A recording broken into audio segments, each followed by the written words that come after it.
চাপ এক্সাইটমেন্ট সবই তো থাকে নতুন যে কোনো রিলিজের সঙ্গে। হোপফুলি মানুষের ভাল লাগবে। অনেক খেটে আমরা কাজটা করেছি। Hopefully this will be film worth remembering. পরীক্ষা দেওয়ার সময় টেনশন হয়, রেজাল্টের সময় সত্যি টেনশন হয় না। তো যখন ডিরেক্টর অ্যাকশন আর কাট বলেছে সেই সময় খুব টেনশন হতো যে কাট বলার পর ঠিক হয়েছে কি ঠিক হয়নি, বা অ্যাকশন বলার পর আমি ঠিক করে করতে পারছি কি পারছি না, সেই সময় টেনশন হতো।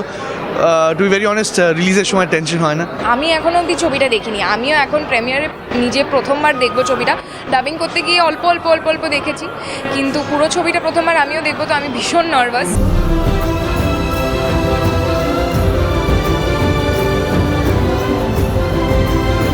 Well, very high expectation and আর সত্যি কথা বলতে আমার খুব ভালো লাগে এভরি টাইম যখন কোনো কন্টেন্ট ড্রিভেন একটা সিনেমা যখন বেরোয়। আজকের দিনটা যিশুদার, এবং আমার ধারণা যে আগামী যে কদিন পুজো শেষ হয়ে যাওয়ার পরেও আমরা আশা করছি যে অনেক দিন এই ছবি চলবে। এই ছবি আপনাদের সবার হয়ে উঠুক। আমি খুবই এক্সাইটেড, কারণ এটা আমার বন্ধু পার্থ চ্যাটার্জির উপন্যাসও না, বই, একটা প্রামাণ্য বই, দ্য প্রিন্সলি ইম্পস্টার, সেটার থেকে ছবিটা বেসিক্যালি করা হয়েছে।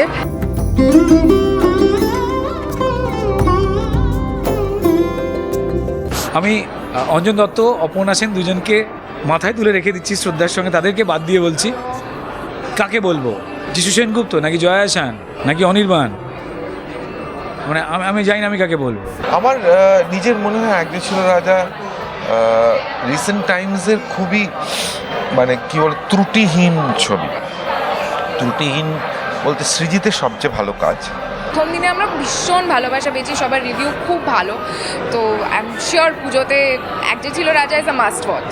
সমারোহে এসো হে পরম দর্শন।